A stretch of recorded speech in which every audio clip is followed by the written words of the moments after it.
Mahigit 7 milyong balota na ang naimprenta sa National Printing Office para sa eleksyon 2016.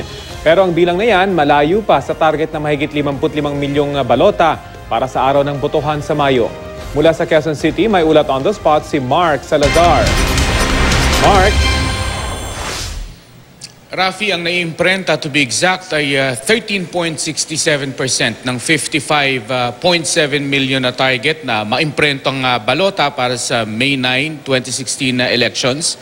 At dito sa aking kanan na aming papakita sa inyo na proseso is the verification area. Yung mga naimprentang balota na umaabot ng 13.67% o 7.6 million ballots ay dadaan dito sa mga vote counting machines para mabasa at maberipika ng machine, at yung mga papasa sa VCM ay didiretso na sa kahon at considered completed for shipping at ready for shipping. Sa ngayon, Rafi, dito sa aking kaliwa naman is a real-time update ng trabaho na 24/7 na trabaho dito sa National Printing Office. At makikita ninyo sa graph na una nilang na-accomplish at 62% ay yung overseas absentee voting.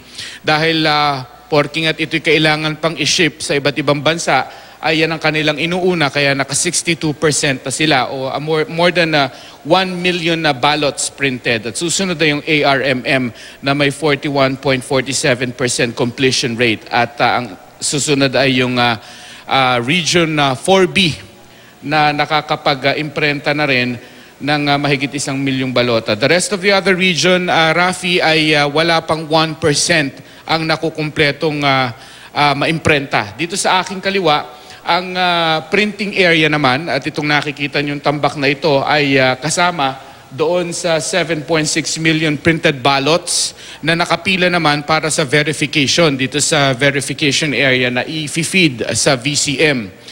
Kung magpapatuloy ng walang aberya yung 1.3 million per day na kanilang rate ng pag-iimprenta at pagbe-verify ng mga balota, Rafi, ay kumpiyansa ang COMELEC na aabot sila sa April 25 na deadline para sa pag-iimprenta na ito ng mga balota, at it will be ready for shipping lahat ng balotang ito kung hindi magkakaaberya. At as I said, 55.7 million ballots ang kanilang kailang imprenta para sa mga registered voters for the May 9 elections. Rafi.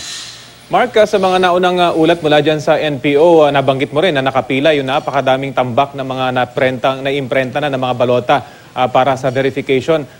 May impormasyon na ba kung magdadagdag na sila ng tao dyan sa verification process para mapabilis naman ito at mag-keep up dun sa printing na binabanggit mo, 1.3 million a day na yung kanina nagagawa, Mark?